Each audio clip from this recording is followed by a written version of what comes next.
Mridul Vibha, department of cardiology, KGMU में as a senior dietitian कार्यरत हूँ। आज हम बात करेंगे पोषण पखवाड़े के रूप में कि इसको कैसे सेलिब्रेट करते हैं। पोषण पखवाड़ा पोषण अभियान का ही एक हिस्सा है जो मार्च 2018 में माननीय मोदी जी द्वारा सेलिब्रेट किया गया था।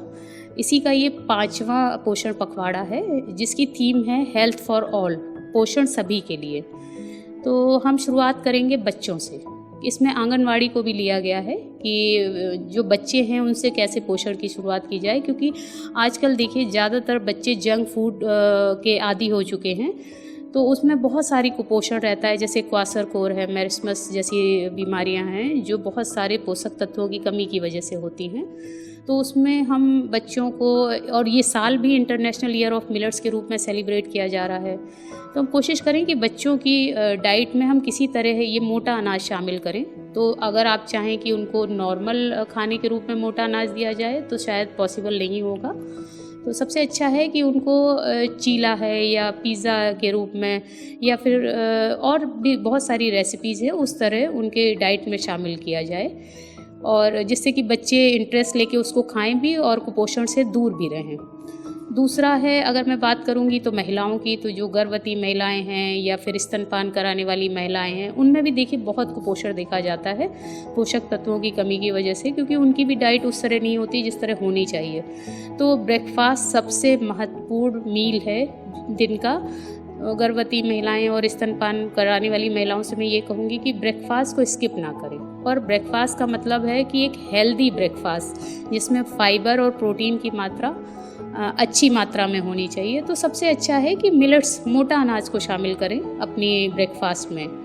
और किशोरियों में एनीमिया की कमी होती है तो उसमें भी, क्योंकि मिलेट्स में फाइबर की मात्रा बहुत अच्छी होती है, फुल ऑफ एंटीऑक्सीडेंट, सारे पोषक तत्व मिलते हैं, और जिसकी वजह से एनीमिया की कमी को हम दूर कर सकते हैं। और आजकल देखिए मेडिकल कॉलेज में कि कितने डायबिटीज़, हाइपरटेंशन, कार्डिक पेशेंट्स आते हैं। तो अगर कुपोषण को दूर करना है तो सबसे पहले आपको ऑब्ज़र्व करना होगा कि आपकी थाली में किस चीज़ की कमी है, क्योंकि आजकल हम जिस तरह रिफ़ाइंड चीज़ों को अपनी थाली में शामिल कर रहे हैं या पैकेट फूड या डब्बा बंद फूड चीज़ों को इस्तेमाल कर रहे हैं, जिसकी वजह से कई प्रॉब्लम्स हो रही हैं। तो सबसे अच्छा है कि हम अपनी थाली में ऐसी चीज़ों को शामिल करें जो हमें पोषक तत्व दें, प्रोटीन, फाइबर, मिनरल्स, विटामिन, सभी चीज़ें उसमें हों। तो सबसे अच्छा तरीका है कि हम अपनी थाली में जब देखें कि क्या लेना है, तो प्रोटीन से रिलेटेड चीज़ें हैं जैसे पनीर है, डेयरी मिल्क है। अगर जो लोग नॉनवेज खाते हैं तो फ़िश वगैरह ले सकते हैं, चिकन ले सकते हैं, और जो लोग वेजिटेरियंस हैं वो डेयरी मिल्क का यूज़, या दालें हैं या बीन्स है, इस तरीके की चीज़ें शामिल कर सकते हैं।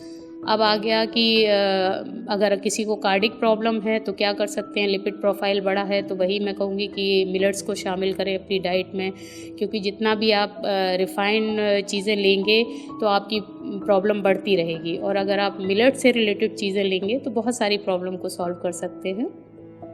पोषण पखवाड़े में मेन चीज़ ये है कि हमें ये ध्यान रखना है कि कैसे कुपोषण को दूर करना है। तो इसके लिए बहुत सारी चीज़ें हैं जिनको हम ध्यान रख सकते हैं, क्योंकि क्या है, बच्चों में खेल कूद की भी चीज़ें शामिल होनी चाहिए, सिर्फ डाइट ही नहीं है। तो जो इस बार की थीम है उसमें आंगनवाड़ी में ये भी शामिल किया गया है। और गृह वाटिका में हम वो चीज़ें उगा सकते हैं घरों में, जो छोटी छोटी चीज़ें हैं जो हम डेली यूज़ कर सकते हैं, कि धनिया है, पुदीना है, ये सारी चीज़ें, इनको भी बढ़ावा देने की बात कही गई है।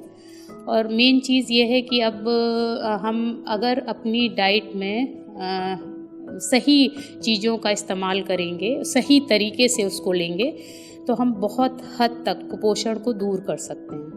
अब हम बात करेंगे वयस्कों के बारे में। 60+ में डाइट कैसी होनी चाहिए, क्योंकि उस टाइम बहुत सारी चीज़ें हैं जो हमें फेस करनी पड़ती है, जैसे कि लोगों का कैल्शियम की कमी की वजह से हड्डियों की प्रॉब्लम्स है, या फिर भूलने की बीमारी है, या नज़रों का कमज़ोर होना है। इस तरह की प्रॉब्लम्स आम देखी जाती हैं।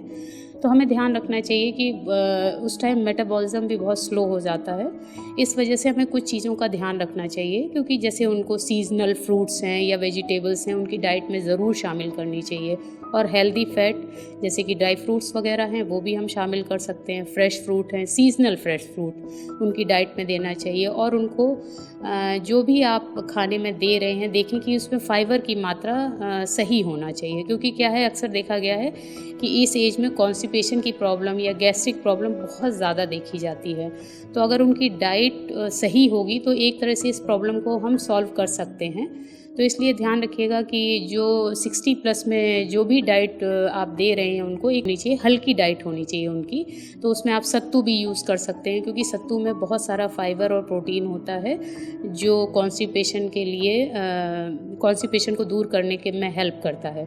तो कुछ इस तरह की डाइट बुज़ुर्गों में शामिल होनी चाहिए। और आजकल देखा गया है कि डायबिटीज़ हर घर में होता है, क्योंकि क्या है हमारे खाने में रिफ़ाइंड फूड और कार्बोहाइड्रेट की मात्रा बहुत ज़्यादा हो गई है। और हम जो भी फैट ले रहे हैं वो अच्छा नहीं है, क्योंकि एक ही ऑयल में कई बार उन चीज़ों को फ्राई किया जाता है, बाहर की चीज़ें, डब्बा बंद चीज़ें। तो कोशिश करिए कि अपने घर में हेल्दी फूड लीजिए, हेल्दी फैट लीजिए। हेल्दी फैट आप ड्राई फ्रूट शामिल कर सकते हैं, सीड्स अपनी डाइट में शामिल कर सकते हैं, और फ्रूट्स, वेजिटेबल्स, है ना। तो ये सारी चीज़ें आप अपनी डाइट में शामिल कर सकते हैं। और इसी तरह हम लोग अपने देश से कुपोषण को दूर कर सकते हैं और पोषण पखवाड़े को इसी तरह से सेलिब्रेट कर सकते हैं। अत्यंत हर्ष और गर्व की बात है कि रेडियो KGMU गूंज आप हमारी फ्रीक्वेंसी 89.6 मेगाहर्ट्ज पर तो सुन ही सकते हैं, साथ ही विश्व के किसी भी कोने में सुन सकते हैं हमारे KGMU गूंज के एप्लीकेशन के साथ, जो अब एंड्रॉइड और iOS दोनों पर मौजूद है।